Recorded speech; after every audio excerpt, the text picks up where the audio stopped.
Neng, tahu nggak hewan apa yang bikin malu? Nggak tahu. Jawabannya ikan. Kok ikan? Iya, ikan kan amis. I miss you. Bisa aja nih taplak meja. Kapten Amerika aka Steve Rogers pada awalnya merupakan seorang pria yang kurus kerempeng dan seringkali dibully oleh orang-orang di sekitarnya. Dia dilahirkan di Amerika sekitar tahun 1920-an di era Perang Amerika Serikat saat menghadapi sekutu Nazi yang dipimpin oleh Adolf Hitler. Karakter yang dibuat oleh Joe Simon dan Jack Kirby ini di masa mendatang merupakan sosok yang dianggap sebagai pemimpin para superhero Marvel dan memegang peranan penting dalam menyatukan dan mendorong para superhero untuk mengeluarkan kemampuan terbaiknya dalam mempertahankan kedamaian di universe.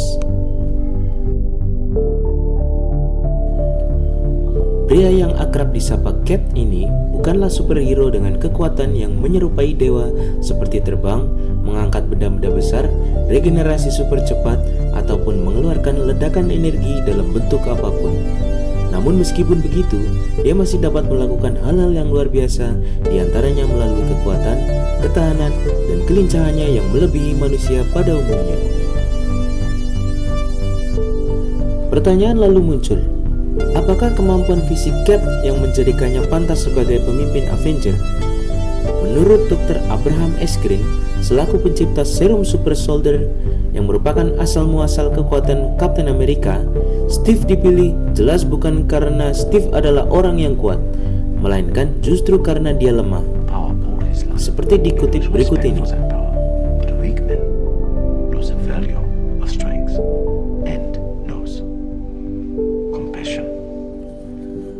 Namun untuk kualitas, kita tidak akan bahas di video kali ini, karena tentunya Cap digambarkan sebagai seorang yang berbudi luhur, mempunyai jiwa pemimpin, dan pantang menyerah sebagai simbol dari orang Amerika itu sendiri.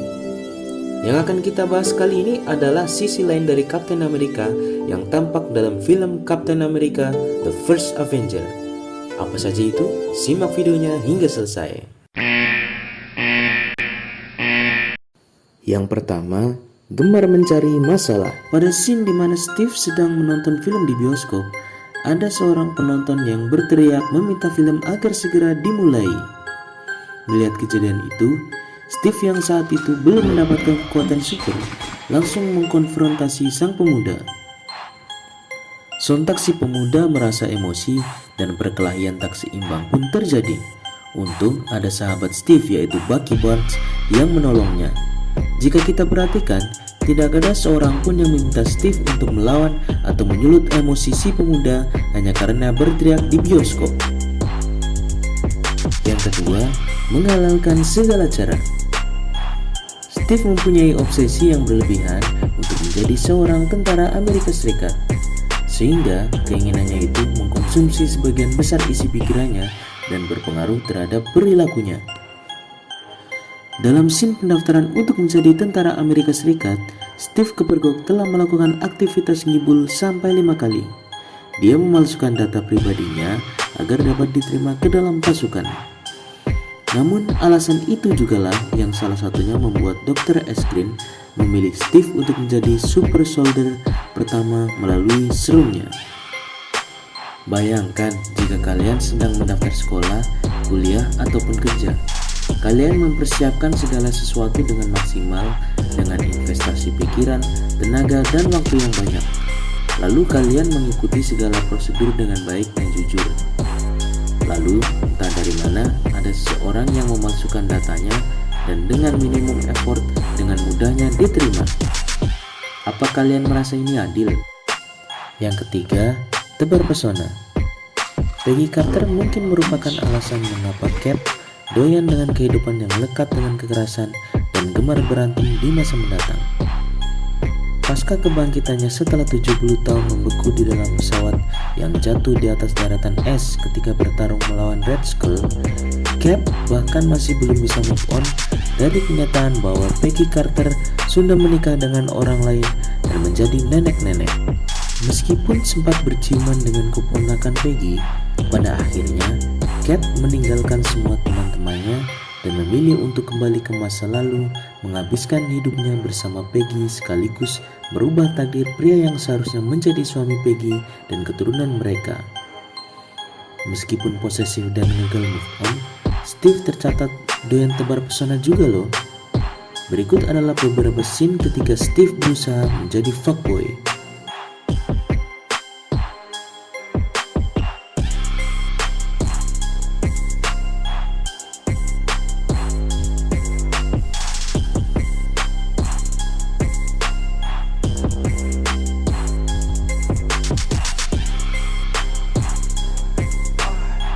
I don't think they will marry. Well, that depends on the definition.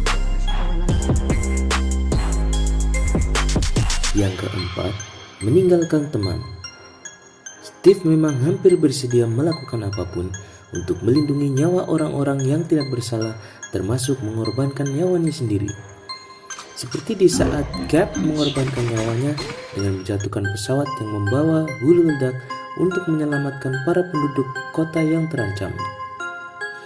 Meskipun di beberapa scene kita juga melihat bahwa Cap seringkali meloncat dari pesawat. Kenapa Cap tidak mengarahkan pesawat ke tempat yang tidak berpenghuni, lalu meloncat sebelum tabrakan terjadi?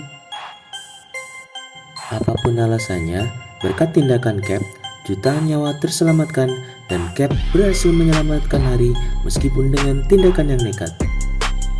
Terlepas dari tindakan heroiknya, Cap beberapa kali tertangkap kamera meninggalkan teman-temannya juga loh. Say Fifi's good.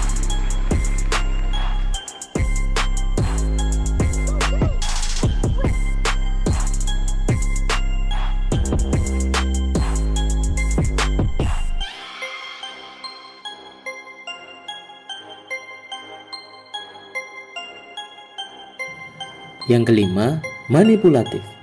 Meskipun Cap bukanlah salah satu yang termasuk sebagai anggota Avenger dengan kemampuan fisik yang terkuat, namun Cap mempunyai kemampuan lain yang tidak kalah hebat, yaitu mampu membuat orang lain melakukan apa yang dia inginkan. Berbeda dengan misalnya Scarlet Witch yang mampu mengendalikan pikiran orang lain dengan kekuatannya, Cap cenderung menggunakan kata-kata motivasi untuk menghipnotis targetnya sehingga mereka bahkan bersedia mempertaruhkan nyawanya untuk mengikuti keinginannya. Bahkan insiden kecelakaan yang melibatkan Bucky Barnes pun tidak luput dari andil Kapten Amerika yang melibatkan rekan-rekannya ke dalam misi yang seharusnya dilakukan oleh manusia super atau agen yang terlatih seperti agen S.H.I.E.L.D. Nah, bagaimana menurut kalian? Apakah menurut kalian Steve Rogers cocok untuk menjadi pemimpin Avenger? Tinggalkan komen kalian, like jika suka, dislike jika nggak suka, dan salam saga.